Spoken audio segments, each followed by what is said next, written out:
लक्ष्मण, भरत, शत्रुघ्न, इसके साथ जो है ये पूरा राज दरबार इस उसमें शामिल होगा। तो ये राज दरबार अपने आप में बेहद खूबसूरत होगा। अब सबसे बड़ी बात यह है कि ये तो प्राण प्रतिष्ठा की बात है, लेकिन कैसे इस प्राण प्रतिष्ठा के जरिए जो सनातन की ताकत है वो पूरी दुनिया में दिखाई दे रही है, सनातन का डंका पूरी दुनिया में नजर आ रहा है, उसकी एक वानगी भी आपको दिखाते हैं। यूं तो इस वक्त चूंकि जब मौका है प्रभु राम के दरबार की प्राण प्रतिष्ठा का, तो कहते हैं कि जहां जहां चरण पड़े रघुवर के वहां वहां धरा पावन हो गई। 500 सालों के लंबे संघर्ष के बाद अब अयोध्या नगरी एक बार फिर से वो दिव्यता, भक्ति और गौरव का प्रतीक बनकर चमक रही है, उसकी आभा देखते हुए बन रही है। महानुष्ठान चल रहे हैं, 121 वैदिक ब्राह्मण इस महानुष्ठान में शामिल हैं।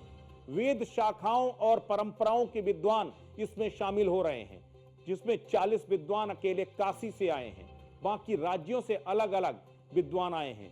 काशी के पंडित लक्ष्मीकांत दीक्षित मुख्य आचार्य हैं।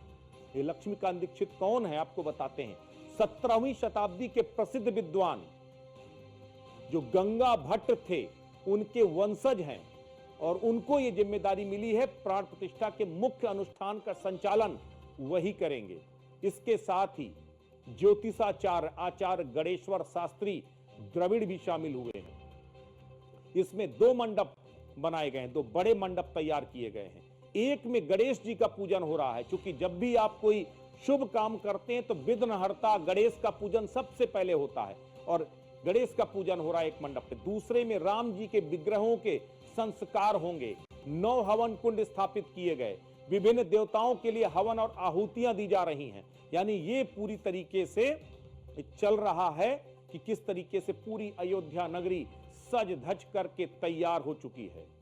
5 जून को गंगा दशहरे के पावन अवसर पर जब राम दरबार की प्राण प्रतिष्ठा होगी, तब केवल मूर्तियां ही नहीं, पूरी अयोध्या जीवंत राम राज्य का अनुभव करेगी।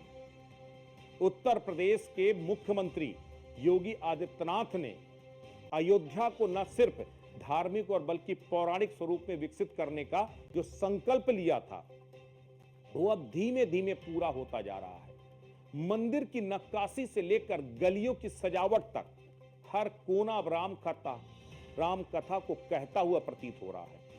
इस भव्य आयोजन में मुख्यमंत्री योगी आदित्यनाथ खुद मौजूद रहेंगे और साक्षी बनेंगे श्री राम के राज्याभिषेक के उस प्रतीकात्मक अवसर के, उस पुनरावृत्ति के साक्षी बनेंगे। क्योंकि 22 जनवरी 2024 में जब रामलला की प्राण प्रतिष्ठा हुई थी, उस वक्त प्रधानमंत्री नरेंद्र मोदी के साथ खुद मुख्यमंत्री योगी आदित्यनाथ मौजूद थे।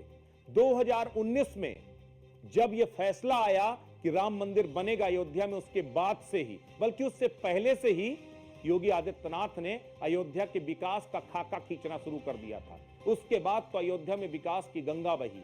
हर तरफ उस त्रेता युग वाले उस पौराणिक स्वरूप को अयोध्या के वापस लौटाने के लिए मुख्यमंत्री योगी आदित्यनाथ ने जबरदस्त काम किया है।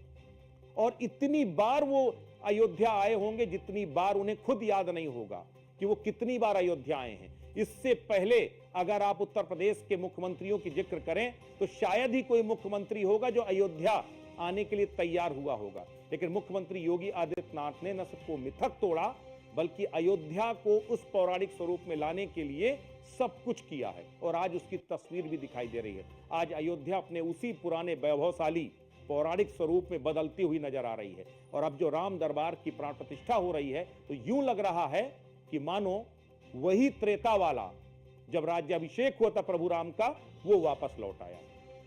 अब आपको बताते हैं कि राम मंदिर के शिखर पर हुई स्वर्ण कलश की स्थापना, ये स्वर्ण कलश की भी स्थापना की गई। अविरल लहरा रही है धर्म ध्वजा, और सबसे बड़ी बात यह है कि सनातन की डंका जिस तरह से बज रहा है, उस पर दुनिया भर उसकी मुरीद हो गई है।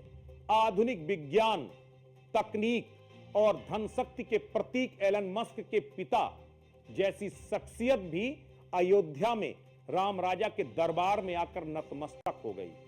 वो रामलला के अप्रतिम सौंदर्य और मंदिर की अद्भुत आभा देखकर कुछ देर के लिए खुद को विस्मृत कर बैठे।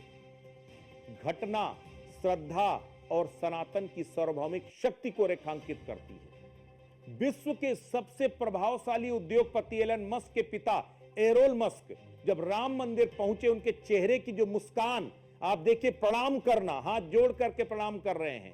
उन्होंने इससे पहले शिव को लेकर के कहा था, शिव शाश्वत है, पूरी दुनिया को उनका जो अनुकरण करना चाहिए। आज राम मंदिर में आकर उनके चेहरे की जिज्ञासा बता रही थी कि वो अपने आप में अभिभूत हैं इस दृश्य को देखकर। गहरी श्रद्धा और भाव विवलता उनके चेहरे पर दिखाई दे रही थी। रामलला के दर्शन और भव्य राम दरबार की दिव्यता ने उन्हें भीतर तक छू लिया। एरोल मस्क ने कहा कि मैंने दुनिया में तकनीक के अद्भुत चमत्कार देखे हैं, पर राम मंदिर में जो अनुभव हुआ वो आध्यात्मिक ऊर्जा और मानवता की विराटता का साक्षात्कार है। मैंने ऐसी शक्ति इससे पहले कभी महसूस नहीं की। दुनिया का सबसे बड़ा कुबेरपति, जिसका खुद चांद पर बसेरा हो, वो परिवार भी मर्यादा पुरुषोत्तम श्री राम के चरणों में सिर झुकाए, तो ये इस बात का संकेत है कि राम राज्य केवल भारत की कल्पना नहीं बल्कि वैश्विक मानवता का आदर्श बनता जा रहा है। राम केवल धर्म का प्रतीक नहीं बल्कि विश्व के नैतिक संतुलन का केंद्र बिंदु बन गए हैं। तो ये प्रभु राम का अपना आदर्श है, ये उनकी अपनी महिमा है, और जिस तरह की आभा इस समय अयोध्या में दिखाई दे रही है, पूरी दुनिया उससे अभिभूत है। और यही सनातन का डंका है कि सत्य ही सनातन है और सनातन ही सत्य है। और ये आज अयोध्या उस मार्गदर्शक की तरह बन गई है जो पूरी दुनिया को आदर्श का एक मार्गदर्शन दे रही है। नमस्कार।